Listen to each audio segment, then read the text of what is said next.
welcome back to my sewing channel, So Blessed by Jessica. And today we're going to start working through a sampler quilt.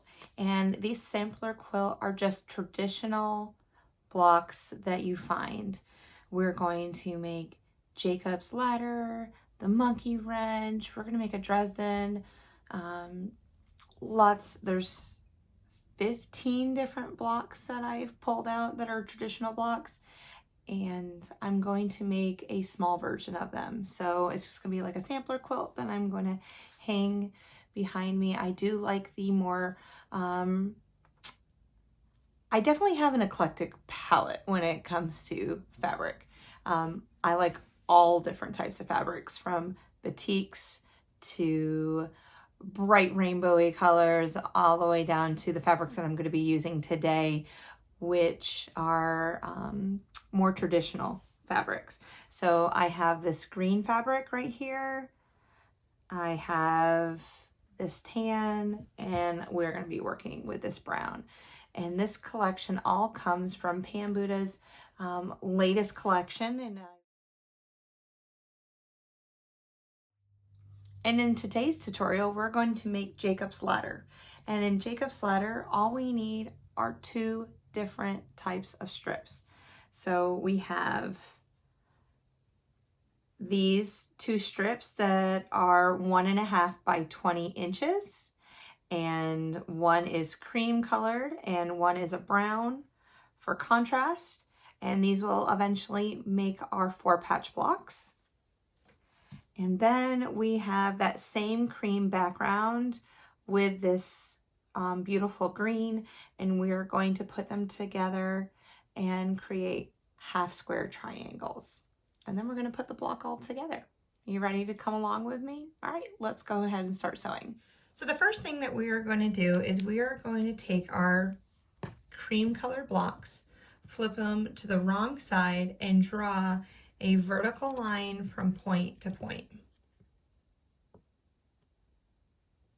And I'm just using any flat edge that I have around me.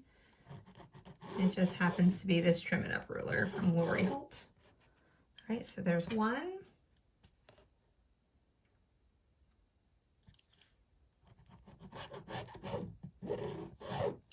And there's the other. So now we're going to take our green fabric, and again, these are 3 inches by 3 inches. I'm going to place this facing up. I'm going to take our cream fabric and we're going to face it down. I'm going to line it up. I'm going to go ahead and get both of them ready.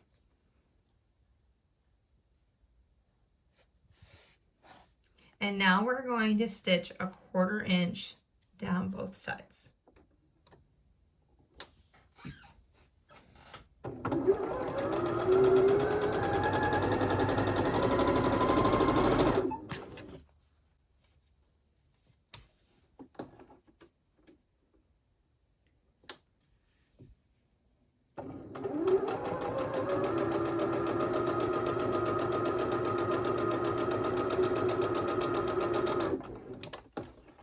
Turn it around, come on back down the other side.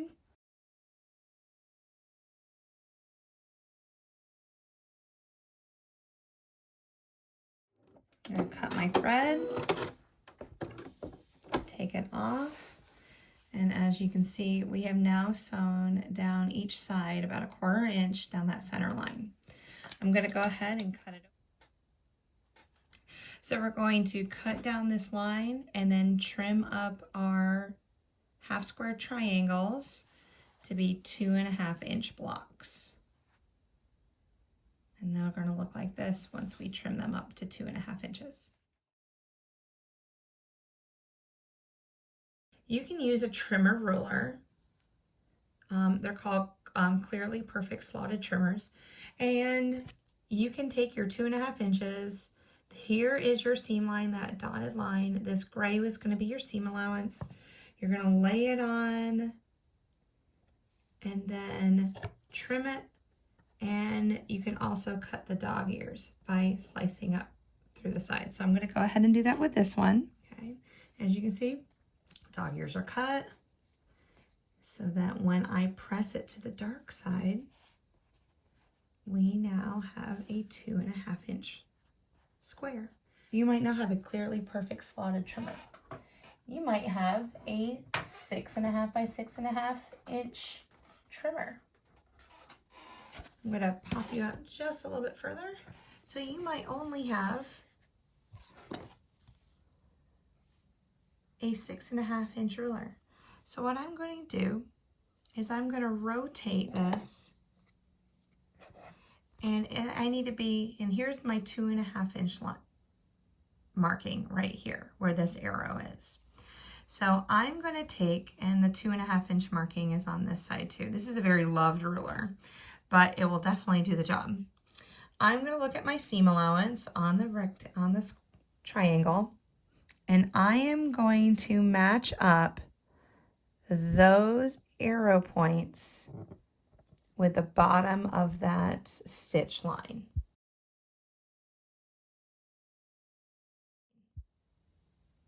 Okay. I'm going to take my cutter.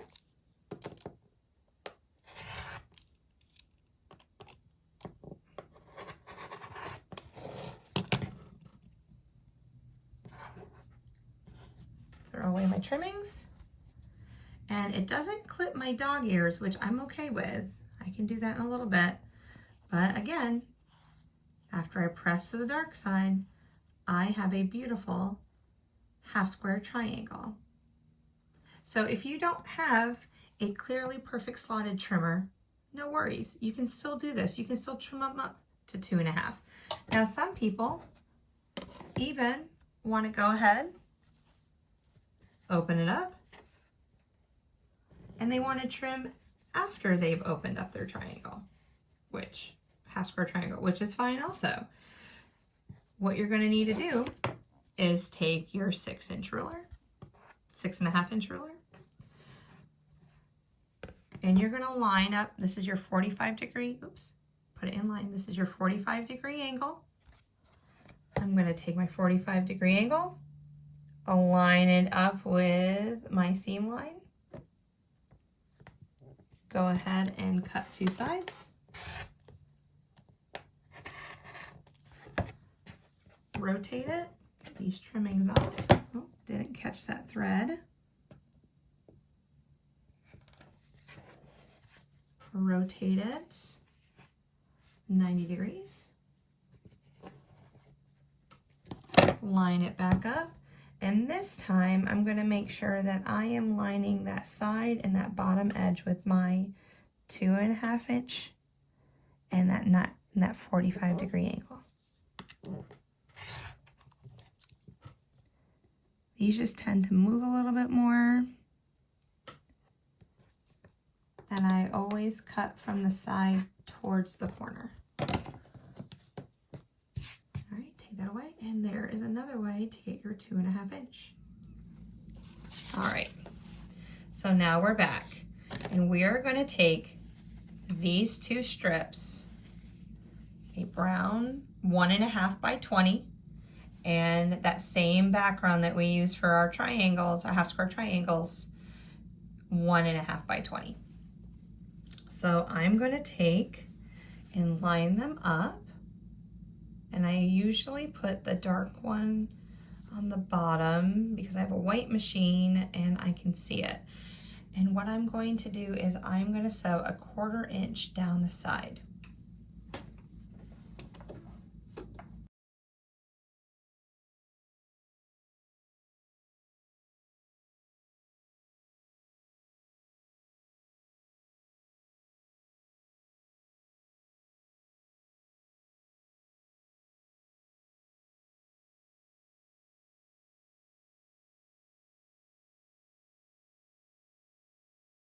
We sewed our 1/4 inch seam. Now I'm going to go ahead and press it towards the dark fabric. So now my seam is pressed open. I just happen to have my dark on the bottom. This is exactly 20 inches long.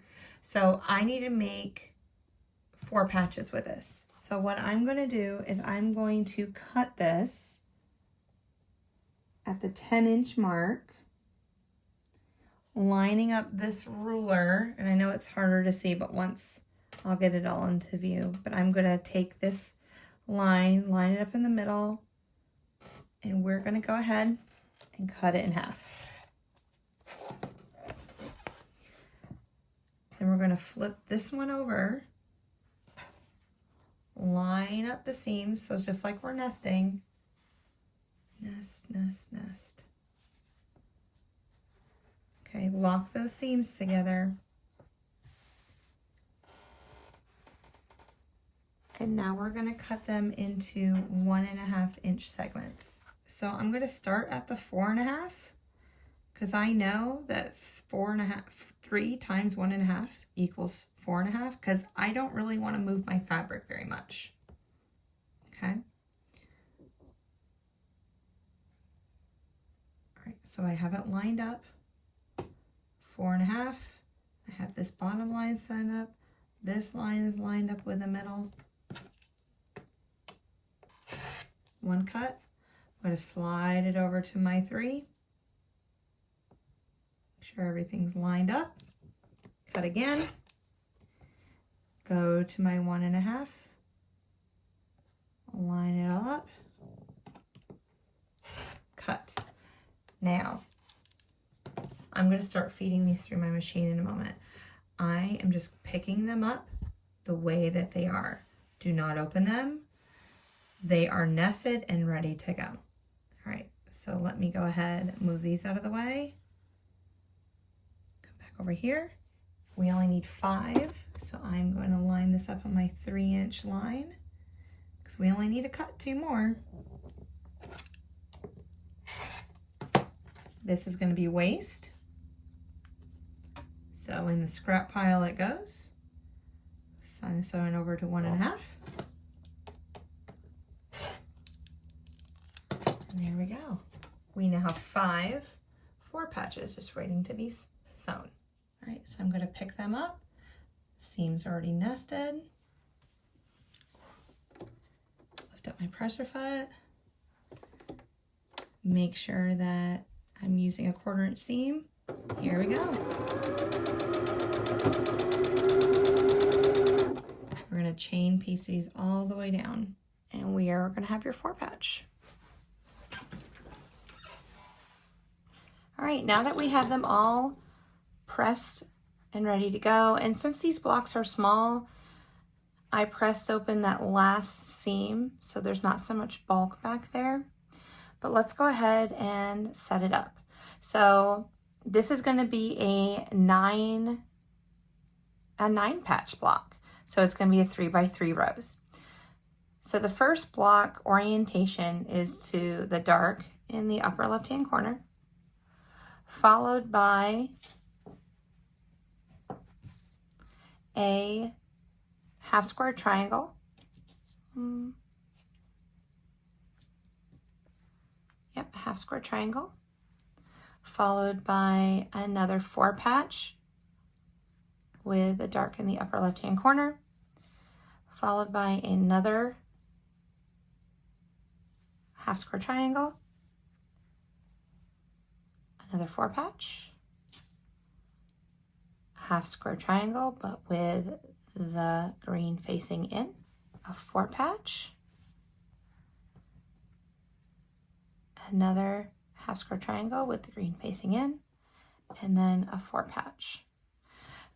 Okay, so what I'm going to do is I am going to take these, I'm going to flip them over to keep them oriented correctly, and I'm going to sew a 1/4-inch seam down this right side. All right, bring it back. I am going to just finger press right now. I'm going to finger press towards the right. I'm going to finger press towards the left, so away from my 4 patch block and away from my 4 patch block to the right.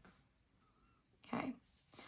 Now I can either clip these threads in between or I can just leave them connected, whatever your preference is.